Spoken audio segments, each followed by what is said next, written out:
In the third lesson of our Quick Start tutorial for V-Ray for SketchUp, we will cover lighting interiors in two parts using V-Ray Next. This will build on concepts from our previous video, which explored exterior lighting, so we would recommend watching that one first if you haven't already. For part 2 of this lesson, let's return to the settings in the asset editor so we can prepare our project for nighttime lighting. I'm going to switch back on the interactive render toggle and switch the denoiser back to the NVIDIA AI denoiser so we can get quick interactive feedback while making changes. I'm also going to return the exposure value to 9 and lower the resolution back to 640 by 800 pixels. Let's also re-enable the material override so we can focus on the lighting in our render. Now, let's start an interactive render.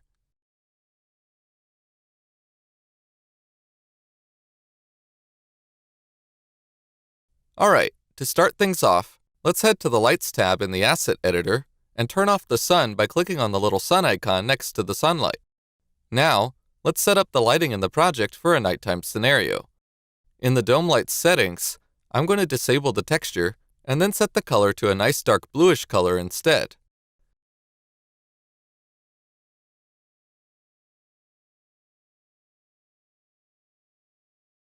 Now, things are a bit too dark, so an easy way to bring more light into the interior would be to increase the strength of the dome light. Something around 5 looks good to me, but you'll see now that the exterior is too bright for night lighting. To fix this, head to the options in the dome light and let's check the invisible option. Now we'll be able to see the color coming from the background slot in the environment settings. You'll see here that it is already set to a dark bluish color, which fits a night setting. Okay, let's head to the Lights tab so we can simulate light shining in from the moon to bring a little more moodiness into our picture. I'm going to re-enable the sun, which we can use for moonlight. Once again, let's change the color to a purplish blue, this time a bit lighter shade.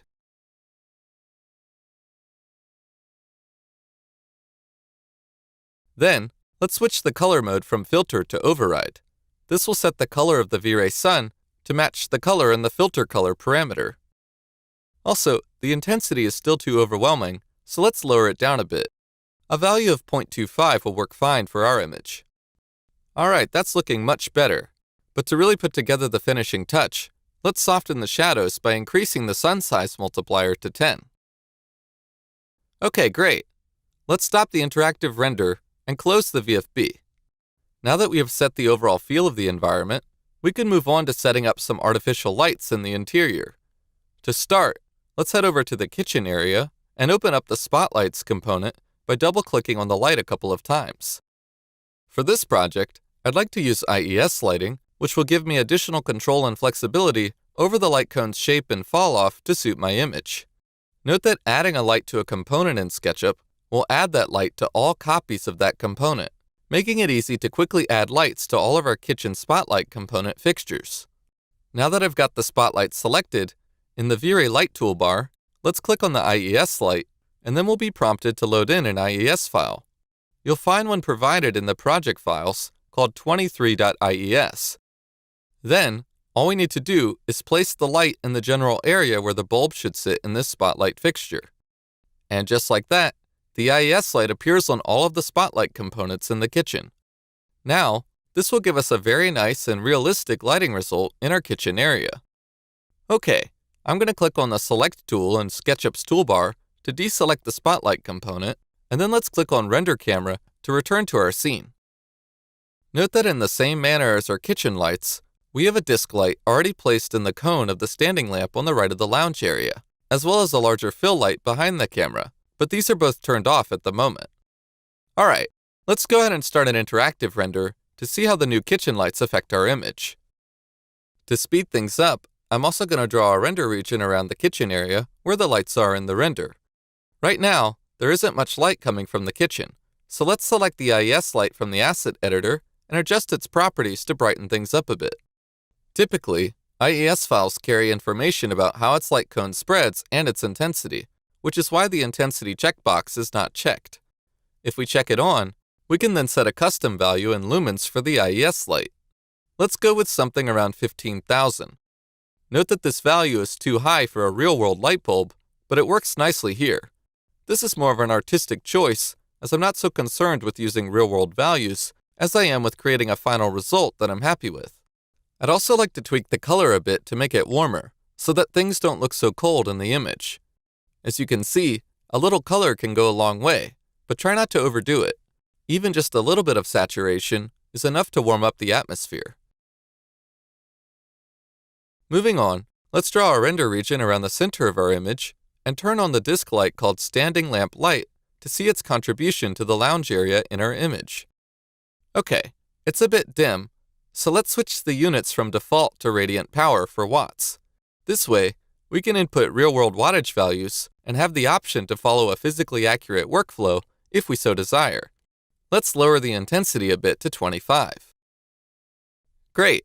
Now that it's bringing in enough light into our image, let's tweak it to better complement our interior. I'm going to set a warm tone for the color once again,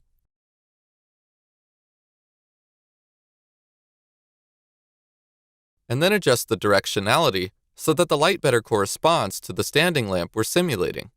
I'll use a value of 0.5, which makes the light a bit more focused and concentrated on the lounge area, similar to the IES lights in the kitchen. Okay, now let's turn off the render region. Alright, so far this looks good, but the image is a bit too dark. I can try to fix this by further increasing the intensity of the dome light or playing with the camera exposure, but I have another strategy in mind that works well here. As I mentioned earlier, I have already placed a large fill light in the project, which is sitting right behind the camera. Let's turn it on and see how it affects our image. I've given the fill light a very low intensity to contribute just a bit of light, and its color is set to match our environment. Note that this approach simply suits my stylistic preferences for lighting the image, rather than attempting to create the most realistic lighting results possible. Okay, I'm happy with how that looks. With the lighting set up now, let's head over to the settings and see how our image will look with a few final tweaks. First, let's turn off the material override so we're rendering with our final materials. Then, I'm going to drop down the effects rollout and increase the vignetting parameter to 1.3 to add a little darkness around the edges and corners of the image for a slightly moodier result. Okay, now let's stop the interactive render and prepare our settings for a final render. Let's switch off interactive rendering and make sure progressive is toggled off so that we're rendering with buckets. I'll also switch the denoiser to the default V-Ray denoiser since it gives us more accurate results, and let's make sure that auto exposure and auto white balance are enabled.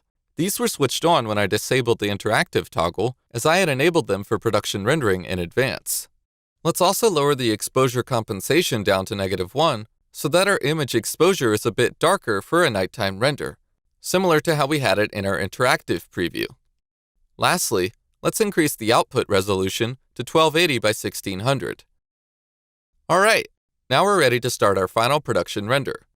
Feel free to do your own production render, or if you'd rather, you can load in the one provided with this video. Okay, now let's open the color corrections dialog, where we can tweak the colors a bit further to really make our image pop. You can feel free to play with the correction controls, just like we did in part 1 of this lesson with the daytime render, but I'm going to do something different here. Just like we saved the color corrections we did for the previous image, we can load in color correction settings as well. To do that, click on Globals and select Load. I have prepared a preset in advance called Interior Night Render CC, which is located in the download files that you can use to load in global color corrections. You'll see right away that our color corrections bring out more darker colors, while creating a livelier sense of contrast, which makes the lighting and shadows more striking than before. Okay, I'm happy with how that looks, so let's close the color corrections, and lastly, open up the lens effects. Here, we can enable the bloom and glare effect, and play with the intensity and streak blur a bit. You'll see that the effect is mainly visible on the standing lamp in the lounge area, since we can directly see this light's source. Let's bring down the size parameter a bit as well, so that the overall effect is more subtle. Alright, once you're happy with your final result, don't forget to click on the disk icon to save your render. Okay, now you've seen a workflow for how you can set up interior lighting for both daytime and nighttime scenarios, using the powerful new tools available in V-Ray Next for SketchUp.